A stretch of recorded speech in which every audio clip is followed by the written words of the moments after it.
सुप्रभात दोस्तों। आज मैं आप सभी के लिए लेकर आया हूँ 6 दिसंबर 2021 का करंट अफेयर्स। तो चलिए हम लोग स्टार्ट करते हैं। मैं हूँ लव कुमार, आप सबका स्वागत करता हूँ आपके अपने यूट्यूब चैनल ज्ञान मंजिल तक में। तो आज का पहला क्वेश्चन है दोस्तों कि किस संस्था ने देश की स्कूली शिक्षा की गुणवत्ता में सुधार लाने और छात्रों की शिक्षा पर कोविड-19 महामारी के प्रभाव को कम करने में मदद करने के लिए भारत सरकार को $500 मिलियन के ऋण को मंजूरी दी है। यानी कि किस संस्था के द्वारा जो है $500 मिलियन का ऋण का मंजूरी दिया गया है स्कूली शिक्षा की गुणवत्ता में सुधार लाने के लिए और कोविड-19 महामारी के प्रभाव को कम करने में मदद करने के लिए। तो इसका सही जवाब हो जाएगा दोस्तों, ये हो जाएगा एशियाई डेवलपमेंट बैंक। एशियाई डेवलपमेंट बैंक की बात करें दोस्तों, इसका शॉर्ट फॉर्म में एडीबी बोलते हैं। इसकी स्थापना जो है 1966 ईस्वी में हुआ था, याद रखिएगा। इसका मुख्यालय जो है फिलीपींस के मनीला में है दोस्तों। बहुत ही वीवीआई क्वेश्चन है। और फिलीपींस में एक चीज़ का और मुख्यालय है अंतर्राष्ट्रीय चावल अनुसंधान केंद्र का, याद रखिएगा। तो असम, गुजरात, झारखंड, तमिलनाडु, उत्तराखंड में लगभग 1800 सरकारी स्कूलों को अनुकरणीय स्कूलों में तब्दील किया जाएगा।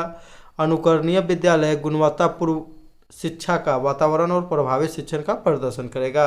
इस उद्देश्य के लिए जो है इतना $500 मिलियन का ऋण लिया जा रहा है। तो एडीबी की स्थापना 1966 ईस्वी में, मुख्यालय फिलीपींस की राजधानी मनीला में। शिक्षा मंत्री अभी वर्तमान में कौन है दोस्तों? तो शिक्षा हमारा धर्म है, यानी धर्मेंद्र प्रधान, याद रखिएगा। अगर बात करें दोस्तों एनएपी 2020 यानी कि न्यू एजुकेशन पॉलिसी यानी कि नई शिक्षा नीति 2020, यह सबसे पहले तो किस समिति के सिफारिश पर लागू की गई है? तो हो जाएगा के कस्तूरी रंगन समिति, याद रखिएगा। के कस्तूरी रंगन समिति के सिफारिश पर लागू किया गया है, याद रखिएगा दोस्तों, न्यू एजुकेशन पॉलिसी। अगर बात करें कि इसको सबसे पहले कौन राज्य लागू किया है, तो सबसे पहले इसे जो है कर्नाटक राज्य लागू किया है। और दूसरा राज्य कौन है? तो ये हो जाएगा मध्य प्रदेश, याद रखिएगा दोस्तों। नई शिक्षा नीति को लागू करने वाला पहला राज्य कर्नाटक, दूसरा राज्य मध्य प्रदेश। नेक्स्ट क्वेश्चन है कि भारतीय नौसेना दिवस कब मनाया जाता है? तो भारतीय नौसेना दिवस कब मनाया जाता है दोस्तों? तो ये 4 दिसंबर को मनाया जाता है, याद रखिएगा 4 दिसंबर को। 1 दिसंबर को मनाया जाता है एड्स जागरूकता दिवस, याद रखिएगा दोस्तों, एड्स जागरूकता दिवस। 2 दिसंबर को मनाया जाता है क्या? कंप्यूटर साक्षरता दिवस, याद रखिएगा, कंप्यूटर साक्षरता दिवस। 3 दिसंबर को विकलांग दिवस, अंतर्राष्ट्रीय विकलांग दिवस 3 दिसंबर। तो इसका एक ट्रिक था दोस्तों कि एड्स ने कंप्यूटर को विकलांग बनाकर वायुसेना नौसेना में भेजा। तो एड्स हो गया 1 दिसंबर, कंप्यूटर हो गया 2 दिसंबर, और अंतर्राष्ट्रीय विकलांग दिवस हो गया 3 दिसंबर, और नौसेना दिवस हो गया 4 दिसंबर। यानी कि एड्स ने कंप्यूटर को विकलांग बनाकर नौसेना में भेजा, ऐसे भी हम लोग याद रख सकते हैं दोस्तों। तो 1971 ईस्वी में भारत पाकिस्तान युद्ध के दौरान 4 दिसंबर को पाकिस्तान के खिलाफ ऑपरेशन जो है ट्राइडेंट शुरू करने के लिए चुना गया था। 4 दिसंबर को भारतीय नौसेना ने औपचारिक रूप से युद्ध में प्रवेश किया और कराची पर हमले लगातार हो रहे थे। जैसा कि हम सभी जानते हैं कि भारतीय नौसेना की वजह से ही हमारे देश को सफलता मिली। पाकिस्तान पर जीत ने हमारे देश को गौरवान्वित किया और भारतीय नौसेना को और भी अधिक सम्मान मिला। इसीलिए प्रत्येक वर्ष 4 दिसंबर को क्या मनाते हैं दोस्तों? तो भारतीय नौसेना दिवस मनाते हैं। 17वीं शताब्दी के मराठा सम्राट छत्रपति शिवाजी भोसले को भारतीय नौसेना का जनक माना जाता है, याद रखिएगा। छत्रपति जैसे शिवाजी का जन्म 1627 ईस्वी में हुआ था दोस्तों, याद रखिएगा। इनकी मृत्यु जो है 1680 ईस्वी में हो गई थी। तो इन्हीं को जो है भारतीय जो है नौसेना का जनक माना जाता है, छत्रपति शिवाजी भोसले को, याद रखिएगा।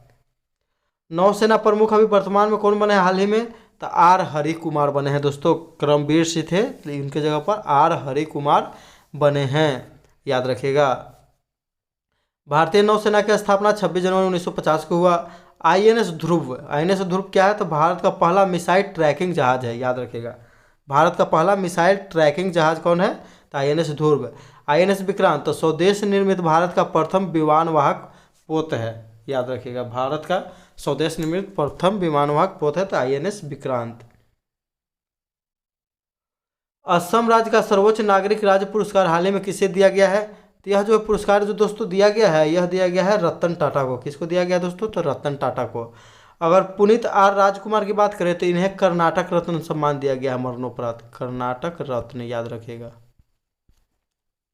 कर्नाटक रत्न। वंदना कटारिया का जो है उत्तराखंड का सर्वोच्च पुरस्कार ऋतु रौतेला पुरस्कार मिला है।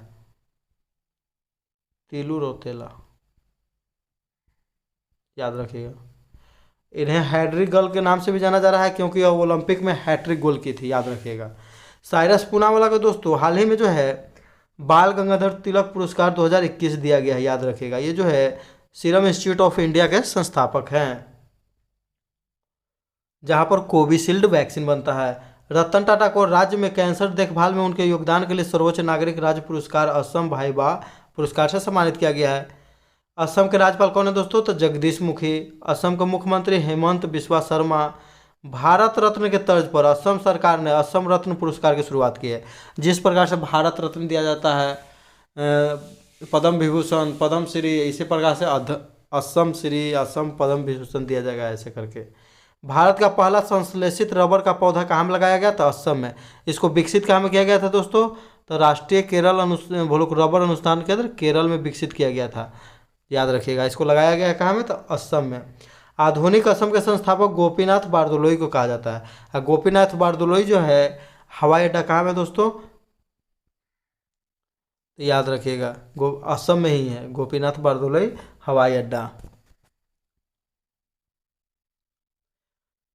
नेक्स्ट क्वेश्चन है दोस्तों कि चक्रवात जवाद जो है उड़ीसा, आंध्र और पश्चिम बंगाल से टकराएगा, इसका नामकरण किस देश ने किया है? तो हाल ही में जो है जवाद जो है एक चक्रवात उठ रहा है, कहाँ में? तो बंगाल की खाड़ी में। तो इसका नामकरण कौन देश किया है दोस्तों इस बार? तो याद रखिएगा इसका नामकरण कौन किया है? तो सऊदी अरब किया दोस्तों, सऊदी अरब। पाकिस्तान जो नामकरण किया था 2021 में ही आया था, गुलाब चक्रवात का नामकरण किया। ओमान नामकरण किया था यास आया था। म्यांमार नाम किया था जो अरब सागर में आया था, तौकाते, याद रखिएगा। जिसमें जो है P305 जो है एक विमान जो है दुर्घटनाग्रस्त हो गया था और उसमें से बहुत लोग मर भी गए थे, याद रखिएगा। बंगाल की खाड़ी में कम दबाव का क्षेत्र तेज होकर चक्रवाती तूफान जावद में बदल रहा है। मई में जो है यास ओमान जिसका नामकरण किया था सितंबर में गुलाब पाकिस्तान के द्वारा नामकरण किया है। इसी साल पूर्वी तट की ओर बढ़ने वाला यह तीसरा चक्रवात है। तो पूर्वी तट पर बढ़ने वाला यह तीसरा चक्रवात आ गया है। विश्व मौसम विज्ञान संगठन का मुख्यालय कहाँ है दोस्तों? तो जिनेवा। स्थापना 23 मार्च 1950 को हुआ था। अध्यक्ष है डेविड ड्रीम्स, याद रखिएगा। तो मौसम का एकदम ड्रीम करना है, याद रखिएगा दोस्तों, मौसम का ड्रीम करना है। ऐसे संगठन द्वारा जो है चक्रवात का नामकरण का एक सर्कल बना दिया गया है, जो आगे आते जाता है उसका नाम पढ़ते जाता है। सब देश अपना लिस्ट जारी कर दिया है दोस्तों कि हम ये रखेंगे नाम, और उसी के नाम पर वहाँ पर बना दिया गया है एक। नेक्स्ट क्वेश्चन है दोस्तों कि मैत्री दिवस के रूप में भारत और बांग्लादेश किस तिथि को मनाएगा? तो मैत्री दिवस भारत और बांग्लादेश कब मनाएगा दोस्तों? तो 6 दिसंबर को मनाएगा, याद रखिएगा। मैत्री दिवस बहुत ही वीवीआई क्वेश्चन है दोस्तों। भारत और बांग्लादेश ने 6 दिसंबर को मनाने का फैसला किया है, जिस दिन भारत ने औपचारिक रूप से बांग्लादेश को मैत्री दिवस के रूप में मान्यता दी थी। मार्च 2021 में बांग्लादेश के राष्ट्रीय दिवस में भाग लेने के लिए पीएम नरेंद्र मोदी की बांग्लादेश यात्रा के दौरान 6 दिसंबर को मैत्री दिवस के रूप में मनाने का निर्णय किया गया था, याद रखिएगा। मार्च 2021 में कहाँ गए थे नरेंद्र मोदी? तो बांग्लादेश में गए थे। भारत में 6 दिसंबर 1971 को बांग्लादेश को मान्यता दे दी थी, यानी कि भारत जो है नए देश के रूप में मान्यता दे दिया था। कब? तो 6 दिसंबर 1971 को। भारत बांग्लादेश के साथ द्विपक्षीय राजनीतिक संबंध स्थापित करने वाला पहले देशों में से एक है। भारत और बांग्लादेश के साथ संयुक्त सैन्य अभ्यास कौन किया जाता है दोस्तों? तो संप्रति, याद रखिएगा। बांग्लादेश के जो है पीएम कौन है दोस्तों? तो शेख हसीना है, याद रखिएगा। शेख हसीना जुल्फों वाली, याद रखिएगा। बांग्लादेश शेख हसीना है, याद रखिएगा। बांग्लादेश की राजधानी ढाका है, मुद्रा टाका है, और संसद का नाम है जातीय संसद। मिताली एक्सप्रेस, हाल ही में जो है मिताली एक्सप्रेस को न्यू जलपाईगुड़ी एनजेपी पश्चिम बंगाल से शुरू किया गया है, जो कहाँ तक जाएगा दोस्तों? तो ढाका तक जाएगा, बांग्लादेश की राजधानी, याद रखिएगा। मिताली एक्सप्रेस 2021 में इसको शुरू किया गया है। नेक्स्ट क्वेश्चन हो जाएगा दोस्तों कि किस राज्य के पुलिस को प्रेसिडेंट कलर अवार्ड से नवाजा गया है? तो प्रेसिडेंट कलर अवार्ड से किस राज्य की पुलिस को नवाजा गया दोस्तों? तो ये हो जाएगा सही हिमाचल प्रदेश, याद रखिएगा। हिमाचल प्रदेश है, बहुत ही वीवीआई क्वेश्चन है दोस्तों। 100% जो है एलपीजी गैस कनेक्शन वाला प्रथम राज्य कौन है? तो ये भी हिमाचल प्रदेश है। एचपी, यानी कि एचपी का गैस सब लोग ले लिया है वहाँ पर, याद रखिएगा। और सबसे पहले 100% वैक्सीनेशन करने वाला भी पहला राज्य है हिमाचल प्रदेश है। हिमाचल प्रदेश का एक जिला है किन्नौर, वो जो है कोविड-19 का दोनों डोज का वैक्सीनेशन करने वाला 100% में पहला जिला है वयस्क मनुष्यों को। दोस्तों हिमाचल प्रदेश पुलिस को यह सम्मान पाने वाली भारत की 8वीं राज्य पुलिस बन गई है। हिमाचल प्रदेश के मुख्यमंत्री है जयराम ठाकुर, राज्यपाल है राजेंद्र विश्वनाथ अर्लेकर, याद रखिएगा। INS हंस को हाल ही में प्रेसिडेंट कलर अवार्ड दिया गया है, याद रखिएगा।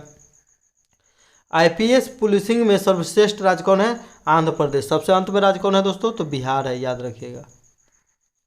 भारत का सबसे अच्छा पुलिस स्टेशन सदर बाजार पुलिस स्टेशन नई दिल्ली को। भारत का सर्वश्रेष्ठ पुलिस स्टेशन का दर्जा किसे देगा? सदर बाजार पुलिस स्टेशन नई दिल्ली। पिंक प्रोटेक्शन महिलाओं की सुरक्षा के लिए लागू किया गया था, तो केरल पुलिस की तरफ से पिंक प्रोटेक्शन, याद रखिएगा दोस्तों। नागालैंड के सबसे बड़े सांस्कृतिक आयोजकों और हॉर्नबिल फेस्टिवल ने नागा हेरिटेज गांव किसामा में एक ही छत पर प्रारंभिक संगीत और समकालीन की रंगीन प्रस्तुति के साथ शुरुआत की।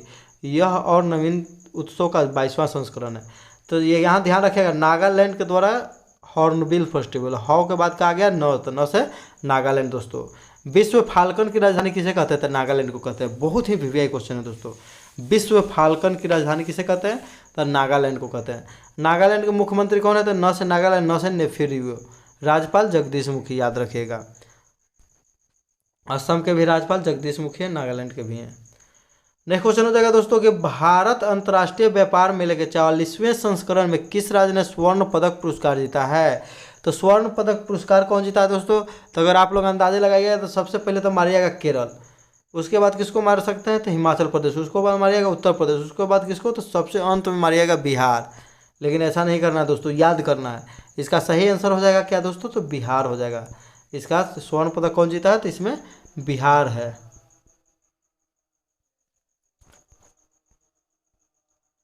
केंद्रीय वाणिज्य और उद्योग मंत्री पीयूष गोयल ने दिल्ली के प्रगति मैदान में भारत के अंतर्राष्ट्रीय व्यापार मेला 2021 के 40वें संस्करण का उद्घाटन किया। आत्मनिर्भर भारत और वह जो है लोकल फॉर वोकल के विचार को और बढ़ावा देने के लिए आयोजित किया गया था। बिहार 40वें IITF का भागीदार राज्य है और फोकस राज्य कौन कौन है? तो उत्तर प्रदेश और झारखंड है, याद रखिएगा। भारत का पहला खादी मॉल कहाँ में खुला है दोस्तों? तो पटना में खुला है। भारत का पहला डॉल्फिन सेंटर रिसर्च सेंटर तो पटना में खुला है। डॉल्फिन मैन ऑफ इंडिया किसे कहते हैं दोस्तों? Dolphin man of RK Singh, याद रखिएगा। काबरतर झील जो है बेगूसराय में स्थित है, तो याद रखेंगे काबे तो काबे का से काबरतर झील, अबे से बेगूसराय जिला में। रामसर साइट में शामिल होने वाला बिहार का एकमात्र स्थान है। भारत का सबसे अधिक स्वर्ण भंडार कहाँ में है? तो बिहार राज्य में स्थित। हाल ही में जमुई में बोला गया है कि यहाँ पर भारत का जो है पूरा का 40% जो है स्वर्ण भंडार बिहार में है, याद रखिए दोस्तों। फिर भी बिहार सबसे गरीब है। वर्ल्ड एथलीट्स ने अंजुम बॉबी जॉर्ज को women of the year award से सम्मानित किया है। 2003 के संस्करण में लंबी कूद में कांस्य पदक के साथ विश्व चैंपियन में पदक जीतने वाली अंजुम जो है बॉबी जॉर्ज जो है एकमात्र भारतीय है, याद रखिएगा दोस्तों। 2021 ईस्वी में जो है अंजुम बॉबी जॉर्ज को सर्वश्रेष्ठ एथलीट की श्रेणी में BBC लाइफ टाइम अचीवमेंट पुरस्कार भी दिया गया है।